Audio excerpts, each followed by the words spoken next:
إن الحمد لله نحمده ونستعينه ونستغفره ونعوذ بالله من شرور أنفسنا ومن سيئات أعمالنا من يهده الله فلا مضل له ومن يضلل فلا هادي له وأشهد أن لا إله إلا الله وحده لا شريك له وأشهد أن محمدا عبده ورسوله أما بعد فإن خير الحديث كتاب الله وخير الهدي هدي محمد صلى الله عليه وسلم وشر الأمور محدثاتها وكل محدثة بدعة وكل بدعة ضلالة وكل ضلالة في النار فأعوذ بالله السميع العليم من الشيطان الرجيم بسم الله الرحمن الرحيم وأتم الحج والعمرة لله.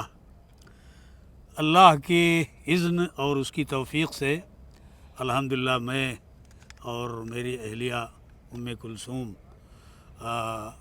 عمرے کے لیے اس سال حاضر ہوئے. عمرے کے اعمال سے فراغت کے بعد یہاں اپنے بعض سلفی اخوان اور تلامذہ کے ساتھ حج کے مشاعر دیکھنے کا موقع ملا. الحمدللہ حج کے ایام تو یہ نہیں ہیں کہ ان سے کوئی شرعی ثواب یا نفع ہوتا، لیکن ان کی جو تاریخی اور دینی حیثیت ہے ان کو دیکھ کر کے بھی دل کو بڑی خوشی ہوتی ہے. یہاں کے تمام 15 کلومیٹر کے قریب پھیلے ہوئے حج کے یہ مقامات اور یہاں سعودی معاہد گورنمنٹ کے انتظامات کو دیکھ کر دل باغ باغ ہو جاتا ہے اور یہ محسوس ہوتا ہے کہ یہ معاہد حکومت ہی کا کام ہے. غیر معاہد حکومت کبھی بھی اتنے بڑے اور اتنے شاندار انتظامات کرنے کی اہل نہیں ہو سکتی.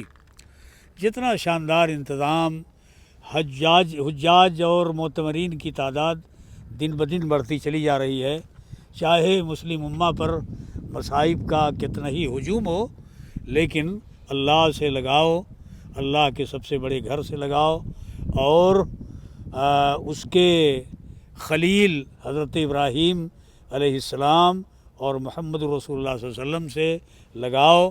ان تمام چیزوں سے الفت اور رسول کے صحابہ سے محبت اور صحابہ کے منہج کے مطابق دین کو سمجھنے، اس پر چلنے سے محبت، ان تمام چیزوں نے مسلمانوں کو بےتابی عطا کر رکھی ہے.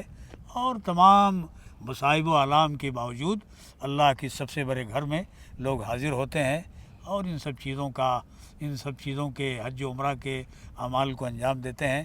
اللہ رب العالمین امت کے سارے افراد کے حج کو قبول فرمائے اور امت کو اس کا بہترین بدلہ دنیا میں بھی دے اور آخرت میں بھی عطا فرمائے. یہاں جو کچھ انتظامات کے تعلق سے دیکھا گیا وہ بالکل بے مثال ہے. صفائی کا یہ عالم ہے کہ سڑکوں پر اور دیگر تمام مقامات پر پورے شہر میں کہیں ایک تنکا کوڑے کرکٹ کا نظر نہیں آتا، کہیں بدبو کا کوئی جھونکا کبھی بھی دیکھا نہیں گیا. بہترین حرم کے مقام اور مرتبے کے لحاظ سے صفائی ستھرائی کا بے مثال انتظام دیکھا گیا. یہاں بھی مدینہ منورہ میں بھی اللہ تعالیٰ حرمین کے ان خدام کو اس سے زیادہ مزید توفیق عطا فرمائے اور اس کا بہترین بدلہ انہیں دنیا اور آخرت میں دے. مسلمانوں کو توفیق دے کہ وہ ان سب مقامات کی زیارت کریں اور اپنے عقائد کو سدھاریں، اپنے اخلاق کو تربیت دیں. اس لیے کہ دنیا میں مسلمانوں کا عقیدہ بہت زیادہ بگڑ چکا ہے. رسول اور صحابہ کا جو طریقہ تھا اس طریقے سے دور ہو کر مقامی صوفیہ نے جو سلسلے چلا رکھے ہیں اور جو طریقے عبادت بنا رکھے ہیں ان سب سے عامت الناس جڑے ہوئے ہیں. اس لیے ان کا طور طریقہ بھی کافی بدل گیا ہے.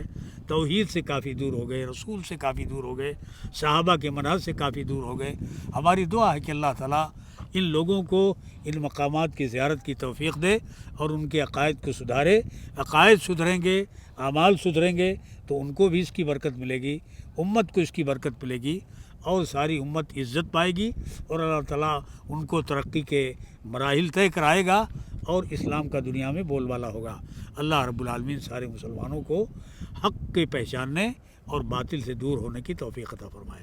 ربنا تقبل منا انک انت السمیع العلیم وصلی اللہ تعالی علی خیر خلقہ محمد و آلہ وصحبہ اجمعین.